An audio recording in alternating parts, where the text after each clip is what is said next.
A wonderful morning greetings to you wherever you're listening to the sound of my voice. This is omoluwabi 87.7 FM broadcasting live from Mokola Hill here in the city of Ibadan. This is your show, The Discourse.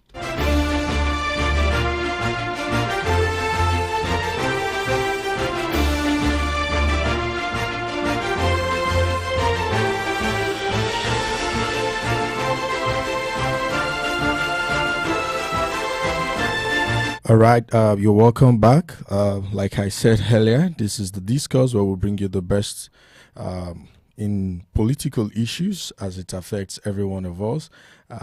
For many people who have called and reached out to me that have not been available in the last 2 weeks, sincere appreciation to Tayo Ajewole for the amazing work he's been doing on the show, and to our listeners who are used to joining us on a weekly basis.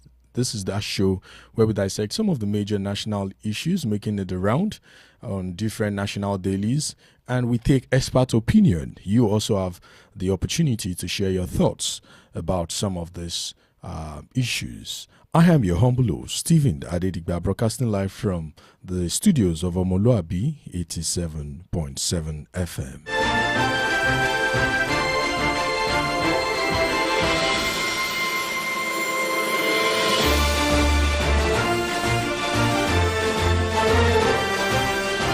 Like you know how we usually do it on a weekly basis, the focus on the show today is just two things: the intricacies of national grid collapse and, of course, the forthcoming Ondo governorship election. What are some of those things that we should expect in this regard? These are some of the issues that will be making it to the fore of national discourse on the show this morning.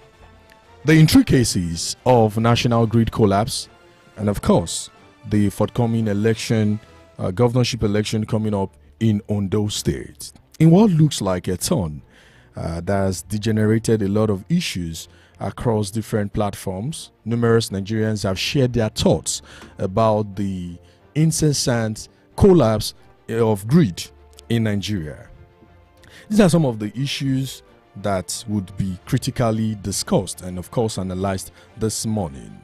What are the issues in relation to power generation in Nigeria? In retrospect, power generation used to be under the exclusive list according to the 1999 Constitution of Nigeria. But President Bola Ahmed Tinubu signed the new Electricity Act into law in June 2023 as this move to reform the power sector. This means that states have the capacity to be able to generate their own power.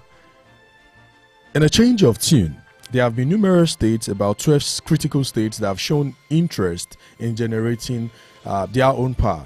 Some of such includes Lagos State, who is planning 4 gas-fired power hubs, each requiring a minimum of about 100 megawatt capacity.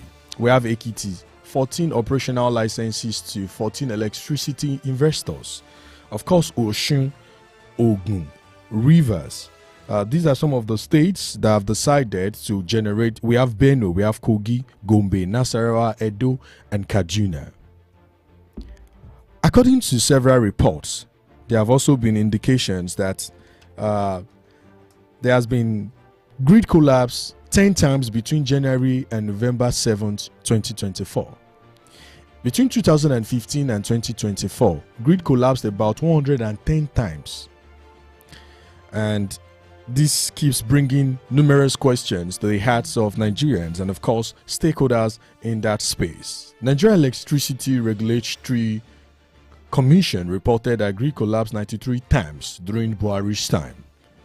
And June 2024 and November 2024, June 2023, I beg your pardon, and November 2024, the grid has collapsed for about 17 times. Grid collapse, dark out. And, many major stakeholders in the power sector have said, what are some of those things? These are issues begging for numerous answers. Why do we keep having grid collapse in Nigeria, despite Nigeria, who can boast of over 250 million citizens, regarded as the most populated country in Africa? the giant of Africa, many would call the country. What are some of those issues with power? Of course, in Africa today, there are some countries like Ghana that can boast of over 24 hours power supply. But some of the major stakeholders in the power sector have indicated that the incessant grid collapse may persist except urgent steps are taken to address the several challenges bedeviling the power sector. These factors, they said, include obsolete equipment, inadequate gas supply, improper coordination of plants and gas pipelines, lack of operating spanning reserve and voltage support system, lack of reliable supervisory control and data acquisition (SCADA), vandalism, tripping of critical infrastructure lines, lack of reliable communication facility, lack of visibility on the discos network, and of course, topping that list is corruption. These are what some of the power sector stakeholders have indicated in this regard. Many of them have said numerous things about the reason why we keep having incessant grid collapse. Just this, within the last 3 days, we've had grid collapse for about 4 times. And this is not so good. But there have been numerous indications by some of those people. Let's take this report. The Minister of Power, Bayo Adelabu, also made some efforts of engaging some interministerial committee to come up on strategies and, of course, strategic approach that will be instrumental towards averting the incessant collapse in the grid. We take this report of what this committee has to say, after which we listen to what the minister also shared as regarding efforts of the federal government in a way and, of course, in a bid to avert some of these issues. We'll be right back. Don't go nowhere.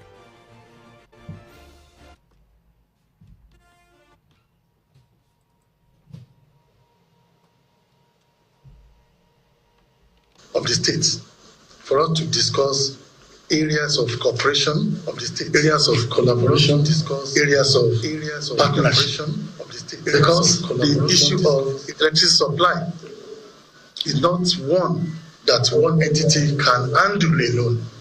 It must be a collaborative effort.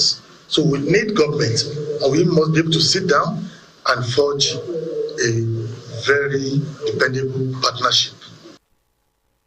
The world is moving.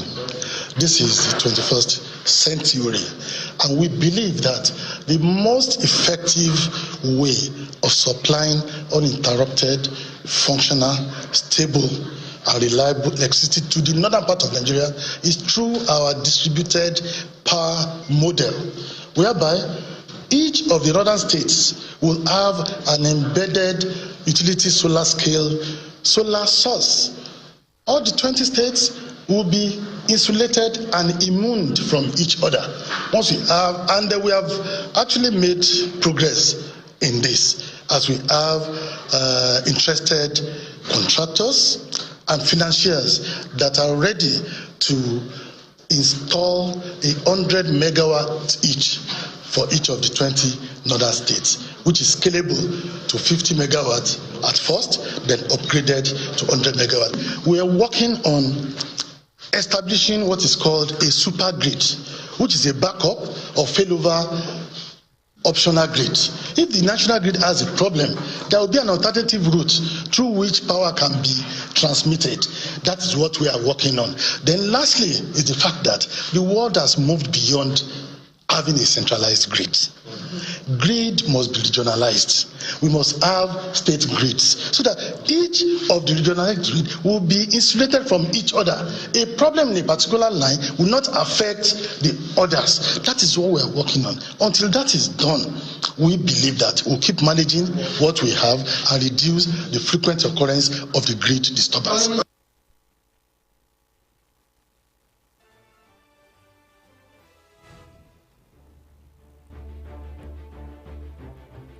Yeah, that was the voice of Bayo Adelabu, the Minister of Power, sharing his sense as regarding some of the issues that's coming up in the power sector. He shared some very salient things, one of which includes the fact that the world has moved past the era where people are using centralized grid. Efforts should be tilted in the direction of having regionalized grid for members of the public to be able to have control over their own power generation. If we regionalize this, there will be efforts tilted in the direction of ensuring that government of each state have control and of course power over this. As part of this reform, President Bola Ahmed Tinubu has made efforts in ensuring, earlier this year, the June 2023, June 2023, that was last year, as part of this effort to bring about the reform in the power sector, the president signed into law the new act, the new Electricity Act, so as to ensure that states, not just operating under the exclusive list, but also under the concurrent list, to have state governors have the capacity to be able to generate power.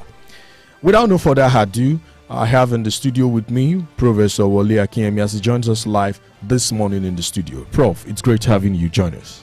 It's great to be here. Good morning, Icon. Happy weekend to all our listeners around the world. Happy weekend to you. Also, we have Tayo Ajewale, join us live in the studio. Tayo, it's great having you. It's great being here too. Absolutely. Good morning, everyone. Good morning. Yeah, we've listened to what the minister has to say. We've had news. It's been in the news over the week about the issues related to incessant grid collapse. Let me start with you, Tayo. You listened to what the minister said as regarding the fact that efforts will be tilted in the direction of ensuring that all of these things are regionalized. What do you make of this, Tayo? Let's start from you. Yeah, that was a good one, a good presentation from the Minister of Power, our own Bayo Adelabu. Presented one. Nigerians actually know all of these things, and it seems our leaders too know. But the problem we have is we know, but we don't do. This the action part of it that it's required. We know all of these things, and then we've there's a budget, there's a plan for all of this. There's money spelled out to perform all of this, to make sure that all of these things are done. But then eventually, these things are not done at the end of the day. Just take, for example, we know that we need to upgrade our system. We know that we need to take care of our obsolete equipment, replace the ones we need to replace. And talking about the issue of regional power generation, where states too will have to do that. When President Bola Ahmed Tinubu signed that into law during the early days of his tenure, as that was in June last year, everybody commended him and said that was a good right step in the right direction. But then how many states have been able to? This is November, Tayo. This is November. Yeah. We've seen some states taking steps towards that direction. Lagos taking the lead in that direction to be able to have about 4 gas-powered plants generating about 100 megawatts. I think about 3 days or 4 days ago. Sometimes, I think Thursday or thereabout. I read in the news that the state government is moving towards that direction. Yes. They've opened it up and then asking investors to come in. Yeah, about 14 of them have showed interest. But then investors coming in, where's the enabling environment? It's about what I'm trying to drive out basically is about we know, but then where's the will to do? These are the basic things we need to do. We need to tackle all of these things. Eventually, when someone comes in, it's about selfish interests. At the end of the day, like Prof will always say, he will say there's issue of greed and the issue of greed. Tayo, okay, thank you very much. Right now, let's move to Professor Wole Akinyemi.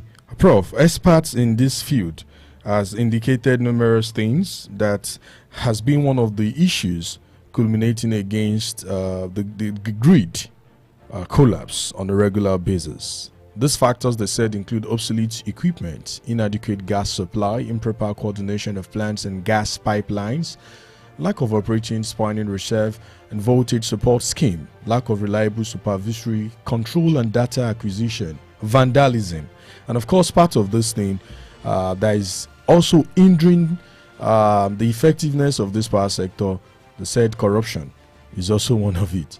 Professor Wole Akinyemi, the grid collapse has been happening for time, 10 times between January and November 7, 2015. There has been over 110 times, 2015 to 2025, keeping the country in total blackouts. The NERC said even during President Buhari, about 93 times the national grid has collapsed, and between June 2024 and November 2025, about 17 times. Prof, do you think this portends us on the right trajectory amongst Committee of Nations in the world? Prof, let's have you. Thank you very much, Icon.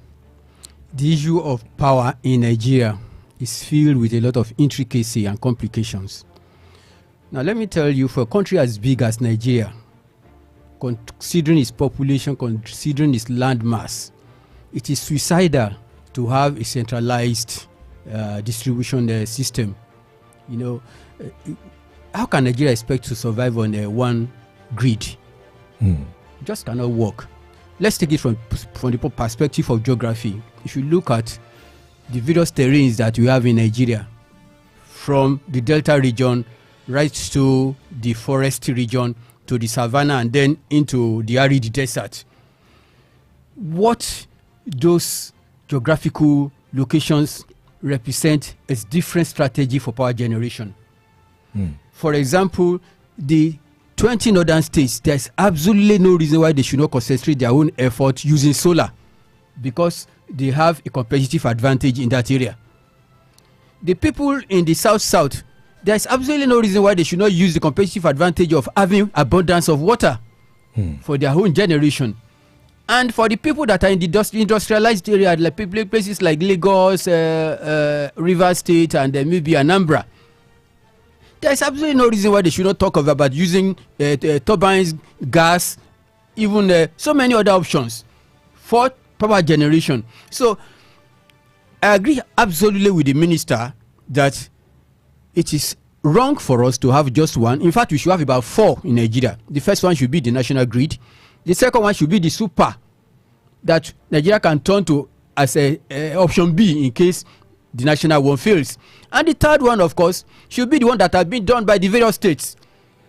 And the final one should be the one that are strategic ones, the ones for research institutions, for tertiary institutions, for hospitals, and for some very, very strategic institutions in Nigeria. Let me say this very, very clearly. We know the right thing to do, but we lack the political will to do it. And let me tell you what is responsible for the lack of political will. Because of mutual suspicion in Nigeria. Some people, the moment you come up with a policy, they're already looking at it from the lens of a sectionalism. Will this thing be advantageous to us in the north or into the south? Or is it a Yoruba agenda or an Igbo agenda? And for as long as you continue to operate with these primordial sentiments, we are not ready to move into the Committee of Advanced Nations. Now, let me tell you one other thing that is creating serious problem in that sector that the minister may not be able to mention for political reasons. Government has said that they have privatized this sector, but look at the humongous contribution and role of government, even in power generation and power distribution in Nigeria. Can you call that a private concern? Because in paper they have privatized it, but in practice they have not. Because look at all the policies that have been taken about increase in power tariff and all of that. Who are taking those decisions? Is it not the federal government? Of course. And yet they are saying that it's a private concern. Everybody is talking about discos in Nigeria. Nobody is talking about TCN, which is the backbone of disco. So these are some of these. So these are the compelling issues that government must address fundamentally if they want to see any change in that sector. Absolutely, Prof. If government must play some very strategic roles, I mean, if there has to be some changes in that sector. For people who are just joining us, this is Omoluwabi 87.7 FM. We're broadcasting live from Mokola Hill here in the city of Ibadan. This is the radio that gives you the best of news, talk, and of course music. The show is the discourse. You can join us live on Facebook at omoluwabi 87.7 FM. You can also join us, share your thoughts on Facebook platforms. On WhatsApp, you can also share your comments on 0704 700 7999. 0704 700 7999. Don't try to call that line. You can only drop your WhatsApp message. Bayo, let me take you up on one of the things that was raised in this regards. There has been issues with this power grid collapse at every point in time. And it will be it is really shocking that you get to notice some things. It will just happen. You will see that, okay, some parts, the power has been rejuvenated, efforts have been taken in that direction. And why is it that government had to take this long to be able to consider some of the salient issues?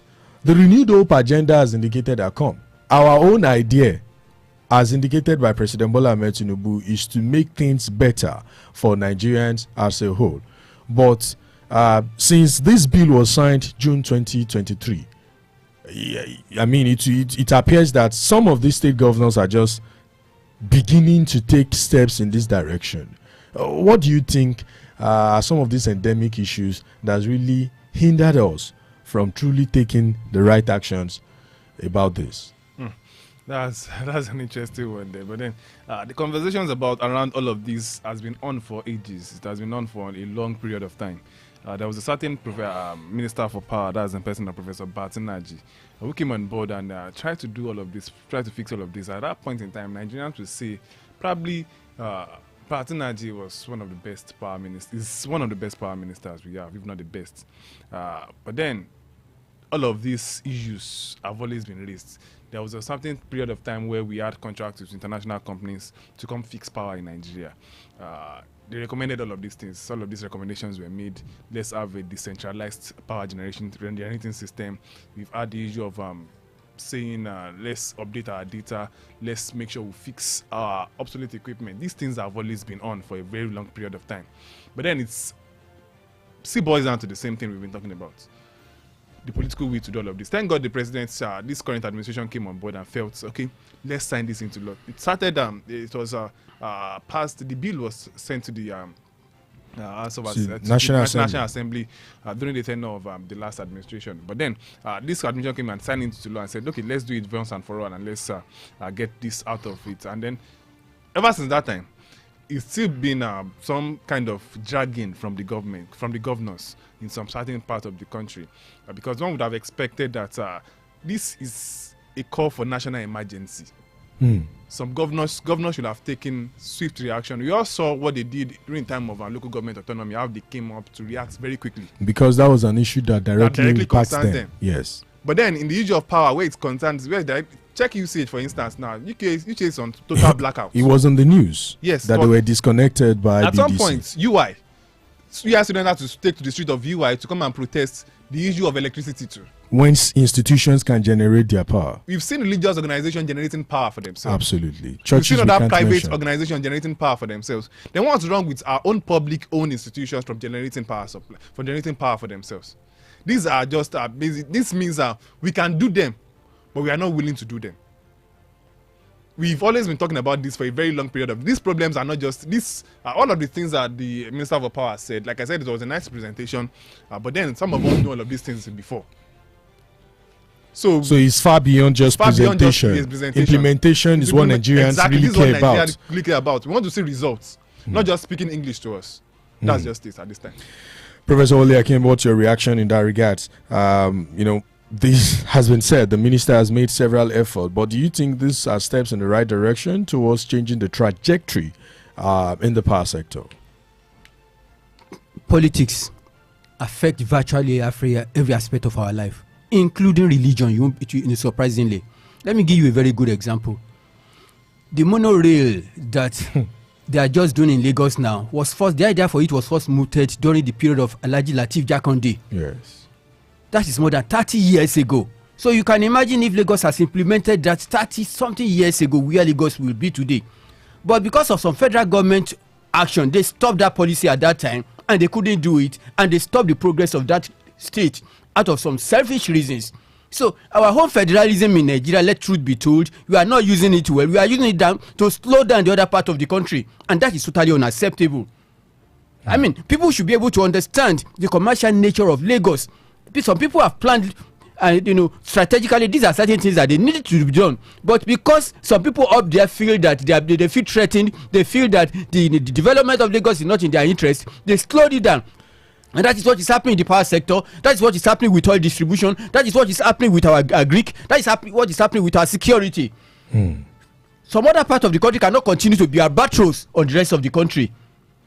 If it is like that, then the whole idea of federalism is totally unacceptable. Prof, let me take you back in retrospect.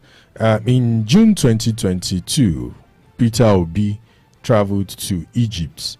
He said he wants to study how power is being generated in Egypt. The same Egypt that Peter Obi has been marketing as the markets Nigeria, saying Nigeria has not had the right architecture to make power to really work. The entire country, including the capital, faces persistent blackout right now. All towns and communities in the rural areas are left without power for a sustained period. Multiple Egyptian hospitals have closed down units. We had the facts, we had the figures. What's the problem with us in Nigeria? Is it that our people are just playing on our intelligence? Because if you want to consider nations of the world that you want to benchmark for this kind of power improvement in Nigeria, should a country like Egypt, now it is currently happening, what are the efforts? There are international trips. Many of these ministers, many of these people who are the helm of affairs travel to some of these countries. Don't they see ideas? What do you think is the factor? Is it that most politicians have the will, but what do you think has been one of the factors that has been hindering many of them to be able to effectively implement some of the strategies? Prof, let me take you up on that. Africa, north of the Sahara, they have a kind of cultural affiliation based on religion and based on culture. Virtually all of them are sub-Arabs, and they hold share Islam as a religion. So when they are planning strategically, it goes even beyond nation, it goes to international level. As we speak, what they are planning, you mentioned the issue of Egypt. Yes. But they are planning a big solar farm in the Sahara Desert that is not going to just serve Egypt, but to serve Tunisia, Mauritania, Morocco, and all of these people. And that is what I call strategic planning. That is what I talk futuristic planning. We don't have that kind of thing in this part of the world. Instead of coming together, instead of uniting, instead of synergizing for advancement, what we try to do is to pull ourselves down. And let me tell you this: there are some people, for selfish reasons, who would rather want us to be at this level of mediocrity because they profit from it. How can you expect the architecture of those big pillions, that those big iron towers that you see lining the forest and all of that? Those are the things that distribute the power. Absolutely. Without them, when they say anytime we talk about national grid, it has something to do more of those things.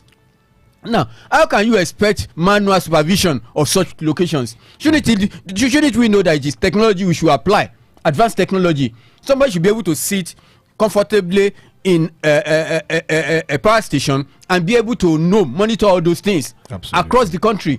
Not that somebody will now say, we want to go take a jeep, we want to make a tour to go and see which one is bad. And you know what makes it worse? If one of them goes bad, it will affect the rest of them. That is what makes it so terrible, and that is because the thing has not been decentralized. So we cannot say, with all the engineers and experts that we have in that sector, we cannot say that it is people like us, ordinary people like us, that are not experts in the area, that should teach them their work. But they know what to do. They just refuse. But why are they not doing it? Let me take you up on that, Tayo. They know what to do, but they are not doing it. You cited various instances. Personal greed, number one. It's because people just want to be corrupt naturally.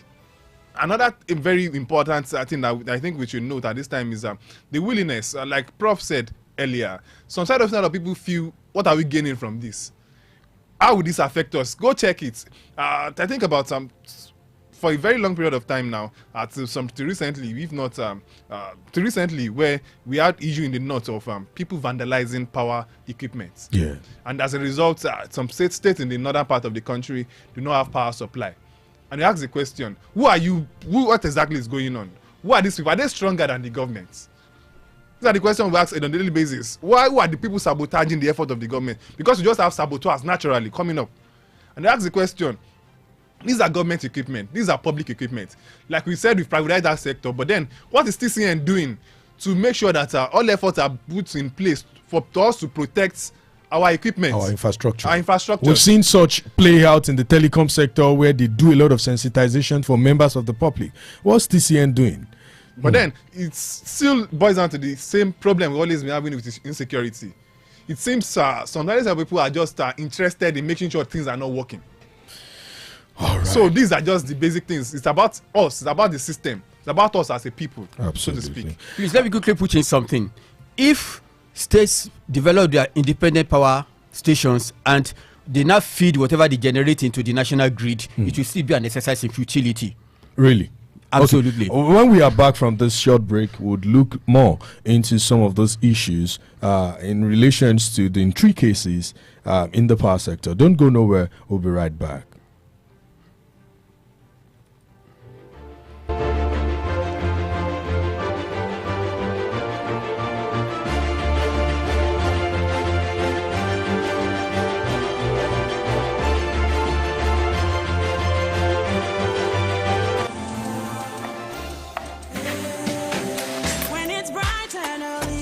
Breakfast right, baby. You need all the nutrients that will hold you tight, baby. Stay in power, you find it all in peak, baby. Every move you make, Peak's got you all the way, baby. And the beat goes on. Power on every morning with our Peak protein breakfast to make the most of every day. Peak, reach for your peak. Oh no, these service providers. The other time my data disappeared. Last week my money was deducted when I didn't make a call. The other time... Wait. Have you called NCC on 622? Chedo works. NCC 622 is the toll-free complaint line where phone users can lodge any complaints concerning their lines. So, if they debit me for calls I did not make, call 622. If they charge me higher than normal, call 622. And if they... For any issues that concerns your phone, call 622. But before you call NCC on 622, you must first call your service provider. It is only when they don't resolve your complaints, then you call 622. 622 line is open from 8 a.m. to 5 p.m. every day, excluding weekends and public holidays. Calling 622 is free. Take advantage of 622 to resolve your phone complaints. NCC, connecting Nigeria. At break time, when my champ needs to keep going, he's going to need his favorite snack, made with the goodness of malt, milk, cocoa, and crunchy Niger-grown maize, containing calcium, iron, and fiber.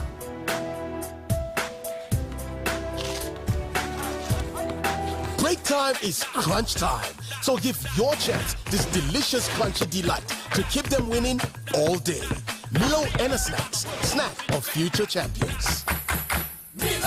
Cholera is a deadly disease that spreads through contaminated water and poor hygiene. Say no to germs with Hypo. Disinfect your home and drainages with Hypo bleach. Wash hands frequently. Stop open defecation. Wash your toilets with Hypo toilet cleaner. Together, we can prevent the spread of cholera. Fresh news, best talk, hot music, where else? Omoluwabi 87.7 FM.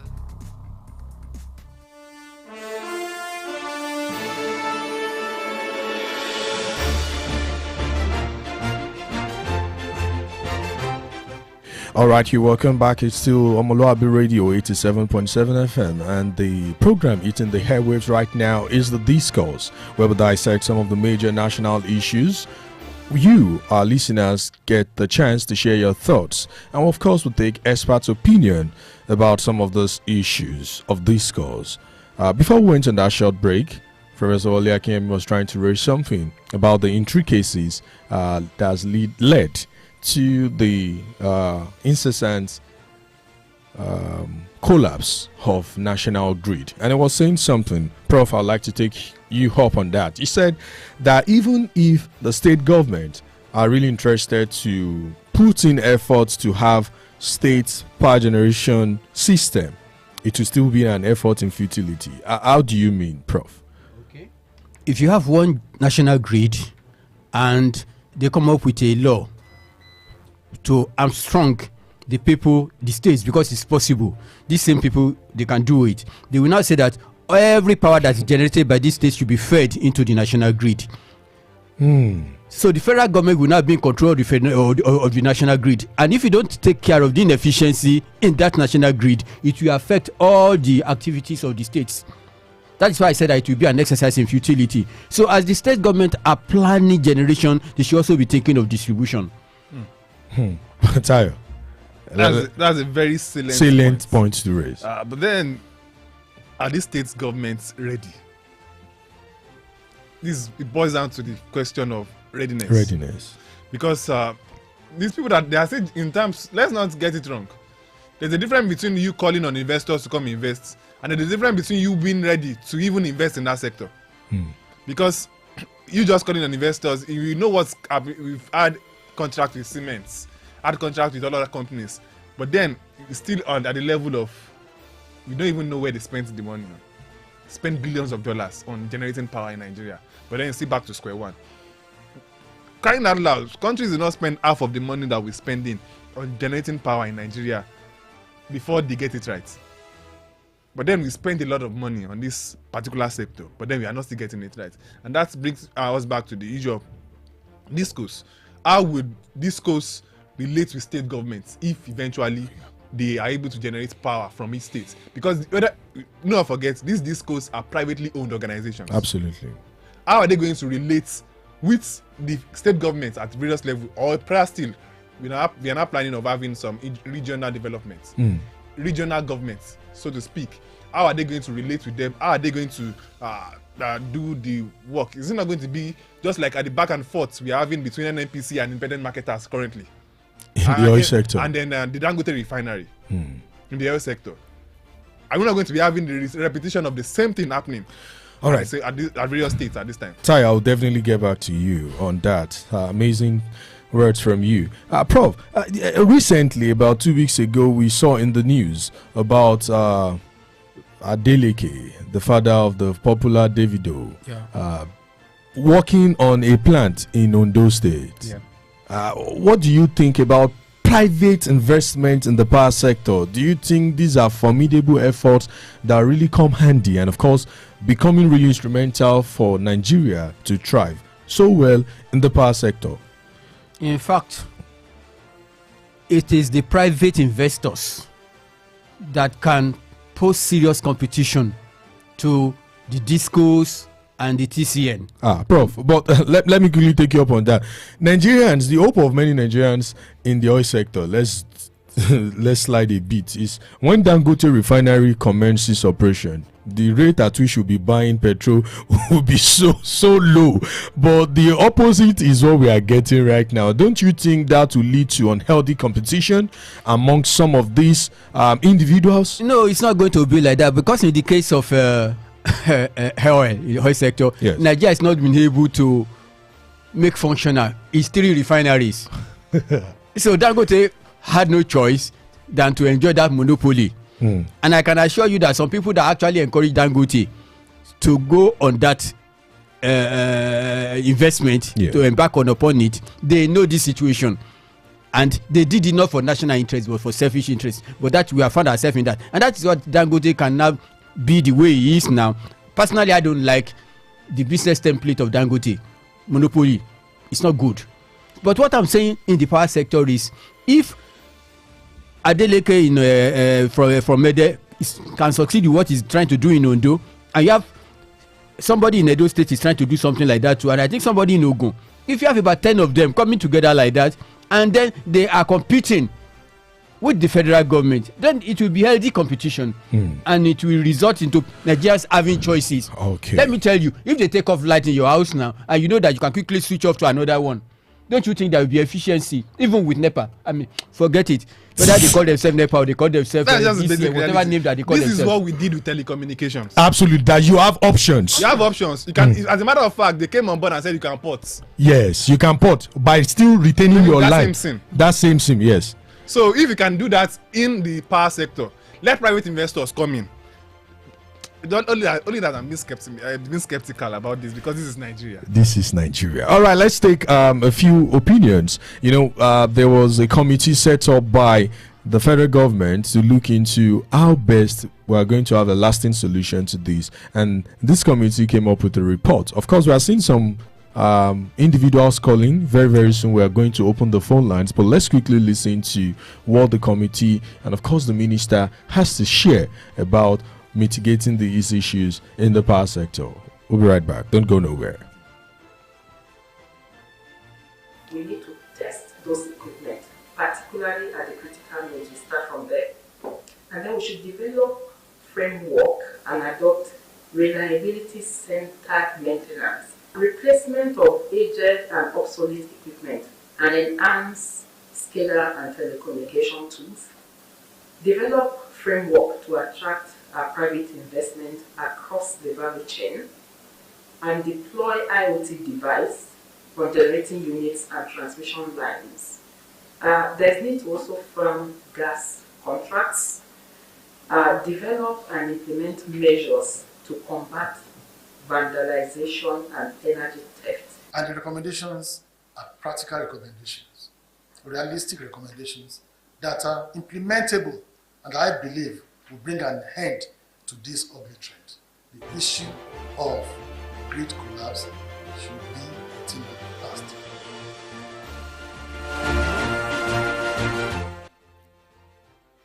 All right, that was the minister, and of course, receiving the committee report as regarding how best federal government to tackle the issue, the incessant issue with grid collapse. Tayo, what would be, before we round off on this part of the show, what would be your final words for Nigerians and, of course, the government? How best can we bring about the solution to the issues of the intricacies with the collapse in the national grid? First, let me address the government. In terms of power, Nigerians have been trying their best to generate power for themselves in their homes. And do you know there are still some parts of the country where people don't even have transformer? It's so sad. That's sad. Then Nigerians have been trying to generate power for themselves, but then it seems it's hard now to even generate power for themselves, because for you to buy a liter of diesel or a liter of petrol now is something else. Or even if you want to say you want to resort to filling stations are not even selling in kegs. If you want to resort to using inverter, you know how expensive it is at this time. But then I watch the federal government, because as it is now, the federal government is the one in charge of power in terms of generating, the generation rather. So I will urge us, please, we know all of these things. We've seen interministerial committee coming on board recommending a lot of things. The Minister of Power saying too that he knows all of these things. We know everybody knows. The president knows. For us to be able to know, we want to see results. So we want to see the results. Please, I would just be urging the government to please do the needful at this time. And then to Nigerians, let's not sit back. To those vandalizing government's properties, those that vandalizing the various power equipment, please. It's not about President Bola Tinubu is enjoying 24 hours electricity in Nasu Villa. Absolutely. So he's not being affected by all of this. But then it is you and I on the streets. It will affect our productivity. Coming to check it, let me come to the barest minimum. The heat these days is not even welcoming. It's unbearable. It's unbearable. So you need fan, if you at least at all. So don't vandalize government property. Don't vandalize transformers. I've seen people too coming out to say they've stolen our cable 3 months, 4 months, 5 months in this Ibadan. In this Mokola, and they don't have power. These are just the basic things we need to address, even at grassroots level. Absolutely. Prof, let's quickly take you up on that. What will be your advice to government? Let's block all the loopholes of wastages in Nigeria. So many resources are wasting away because of government policy, government inaction. Let me give you a very good example. Since they did this railway line, they rerouted it and the whole rail that could have been used by state government. Take for example the whole rail in Ibadan. Let's use Ibadan as a very good example. If your state government had used that to introduce mono rail into Ibadan, you can see the way it will change the architecture of transportation in Ibadan. But it's like fallow now. Later, when the federal government moved into Abuja, the federal government secretariat is line fallow. And so many other government properties are line fallow, and the people in government, some of them, they know these things, they are living it there until the time when they will now sell it to themselves. These are part of the problems that we have, and that's why I say that most people act in selfish interest, not on national interest. Absolutely, and that's how we'll be able to take on the first part of the discourse this morning. Let's open the phone lines to get some views about some of these issues that has been discussed. You can be a part of the conversation this morning by calling the studio lines on 0704 700 7999. Let's hear what this person has to say. Hello. Good morning, sir. Hello, good morning. Your name and where you're calling from? I'm Bossa from Ibadan. All right, let's have your contribution. Thank you, sir. So on this issue of power that we have been experiencing, collapse of the power grid timely. First, I will criticize the federal government because I see them not leaving the power sector completely. They are still manipulating that sector, and that is the reason why the sector is not productive like we expect. Because we have always said in times without number that they should allow that sector to be privatized. If private investors have been doing the needful in that aspect, just like we have telecommunication sector now, I'm sure the sector would have improved than what we are having currently in Nigeria. So now, Mr. President earlier advised that state government should also work on generating power for their states with what we are experiencing in the nation. And Abia State have been doing that previously for a very long time. Plateau State have done that. So also, we have learned that Oyo State government has also embarked on such projects, which is a good one for the good people of Oyo State. I will hold other state governments to please adopt such idea and let us all enjoy the dividend of democracy in Nigeria together. It's not what we have been experiencing under APC federal government. Thank you. All right. Thank you so much for your contribution, Bosse. That's Madame Bosse. She's been a regular caller on our respective shows, and she shared her thoughts. And I'm sure government at all levels listening at this point in time. You can also be a part of the conversation by calling the studio line 0704 700 7999 0704 700 7999. You call the other studio line 0805 388 8933 0805 388 8933. Professor Wole Akinyemi, the election in Ondo State will be coming up on Saturday, next week, Saturday, 16th of November 2024. And I was privy to watching the debate, and a lot of things has happened there. But let's listen to what the representative of the Inspector General of Police has to say about some of the plans of deploying over 22,000 police officers to the state in view of the election. We saw what played out in the election in United States of America between Kamala Harris and Donald Trump. That portends some level of preparedness on their end. The question that keeps coming to my mind is, when are we going to even get to this level where we will not have to keep deploying over 40,000, 20,000 police officers just for... So let's listen to what, the representative of the Inspector General has to say.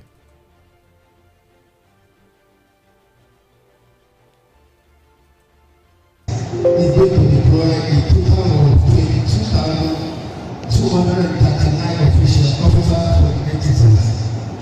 It is important significant to advise the other stakeholders like the political parties, the contending candidates, and their agents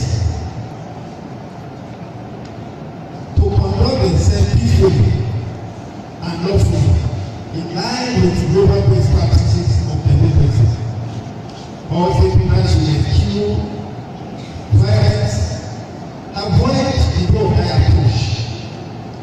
should not employ trouble and play the game according to the rule in the spirit of sportsmanship that will enable the loser. In a different twin of events, we saw what came up with Governor Ayedatiwa Lucky Orimisan Ayedatiwa, who was also engaged in the debate, shared some things.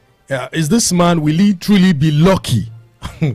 Tayo, on Saturday, will he truly be lucky? Because, so many sons and daughters of Ondo State have said he's truly a lucky man after the demise of his boss, Governor Rotimi Akeredolu Aketi. After his demise, he was sworn in as the governor in about the last 8 months, being governor of Ondo State. Do you think some of the things he has been able to do would really make him lucky during the election coming up next week, Saturday? I do not want to preempt the result of the election next week, but then going by the man's name already, Lucky Orimisan. Yes. So I checked the real meaning of Orimisan as a Yoruba boy. That's deep. So just wish everyone in that state, on those states, luck. Just like let them go all out. People of Ondo State should go all out, vote for the candidate of their choice. We do not want to preempt. We are not going to say who would probably win or not. Yeah, considering the trajectory, Professor Ole Akinyemi, seeing some of the things that's happened, do you truly think the people of Ondo State are in line to want to vote maybe the incumbent or Agbola of the PDP? Personally, I believe the spiritual controls the physical. If you look at what is happening to Orimisan Ayedatiwa, it's just exactly what happened to Goodluck Jonathan. Exactly. A few years back. Somebody, the boss passed away. And then some people are saying, no, it's not one, no vacancy in Asurok and all that. And situation of things just played out. And at the end of the day, he emerged as the president of Nigeria. The same thing is playing out right in our presence in Ondo State. And what is more, the two of them are from the riverine area. Ilaje. No, the other one is an Ijo person. This one is an Ilaje. So whether you like it or not, the spiritual has a way of controlling the physical. So let's first look at that one. Then the second aspect of it, which is very, very critical, is Ayedatiwa has the backing of the federal government. How do you mean? Prof. What are you talking about? Being a member of APC? He's a member of APC, and that is a very, very strong competitive edge. In a twist of events, INEC has come out to say, we have learnt our lessons from the reports in Edo State. We have learnt our lessons and we will do more better. Will you react to that statement by 20,000 policemen is when it's overwhelming. By the time they descend on Ondo State, they will feel the federal might. Let's talk and make no mistake about it, all the forces of the federal government will be used to back up Ayedatiwa. This is the way we are. Let me tell you why we like to do things the way we are doing it. If you have deployed technology for election, there would be the need to deploy 20,000 policemen for any election. Prof, let's not forget so soon. Buhari was president when the election in Oyo was held, and Governor Seyi Makinde emerged. Don't you think that they could have used the federal might in that regard, but they allowed a free play for everyone to be able to compete healthily? You're talking about the situation of Oyo State? Yes. The situation of Oyo State is a very, very complicated one because àwọn èèyàn náà ṣera wọn láàrin wọn. You see that the margin was very, very narrow between the APC and the PDP. I believe that what Oyo people voted for was Governor Seyi Makinde, not even PDP. All right, Tayo, what do you make in this regard? The election coming up in Ondo State. What are some of the advice that you have for some of the sons and daughters of Ondo, the security agents, and of course INEC? Number one, let's address the issue of security. Deploying over 40,000 security personnel to 22,000 to just one state. For an election. Yes, the lives of the citizen, that's the fundamental responsibility of government. And government have to do this. We should let government know that this is wrong. Because, in all sincerity, one of the fundamental responsibility of governance is to ensure that the lives of people and properties are protected. So kudos to the government. Absolutely. They are doing a great job. But then, this is not the best way to go. Okay. having policemen scaring people away on election days and that. Some people barely seeing that uniform won't come out. I've been on election grounds before and I have spoken to people. Me seeing that uniform, that black and black or blue and black, whatever it is, won't come out for elections. Me seeing people wearing EFCC. It has not gone into the extent of EFCC coming to polling units. Of that course, bad in yes, Nigeria? because they need to secure and be sure that people are not buying people votes. seeing this alone will create a kind of what's it called now? A voter apathy. Let us tell the right set of people we need to advance. We saw what played out in America just last week, just during the week. We need to advance. We need to go beyond all of this. We are getting there. Deploying only for Ondo State alone, deploying 22,000 security operatives, policemen. That's just police. So that's just police. Civil defense will still come. They will deploy soldiers. Amotekun will be there. EFCC will be there. ICPC will be there. On just one election. I think these are the issues we need to address when it comes to election. Because, and as a matter of fact, we need to address ourselves as citizens too. We need to do things that are right. Because this election is not a do or die. Do votes, and we've always been talking about elites not coming out to vote. The only people we see are the people in the informal sector, the market women, the organizers. Those are the people who come out. And another professor will not go and vote on that day because we will feel, what if I go and vote and they shoot, and just a stray bullet hits me? Thank you so much, Pai Attire. Professor Ole Akinyemi, your parting shot on the show this morning. Nigeria is our country. We lay on our bed the way we dress it. We all have roles to play. In this Nigeria, we all look forward to. Be the change. If you have two roles and you know a set of people, you said that where people who are looking for change and people who are ready to change. You will find out that there are very few people on the queue for people who really want to change. But people that are looking forward to change, they be such a very, very long queue, and that is the way Nigeria is.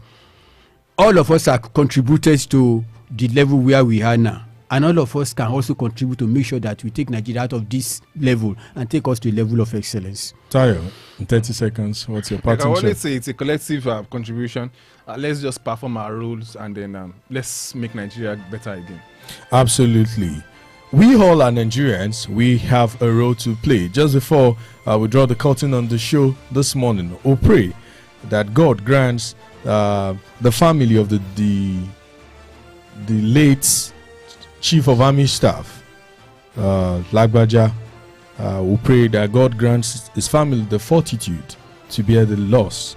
As a station, omoluwabi 87.7 FM, we're using this privilege and opportunity to pray for the family, that God in his infinite mercy will be with them and of course uphold them in this trying time. Till we come your way next week Saturday, I remain your humble host, Stephen Adedigba, telling you to stay healthy and enjoy the rest of your weekend. It's bye for now.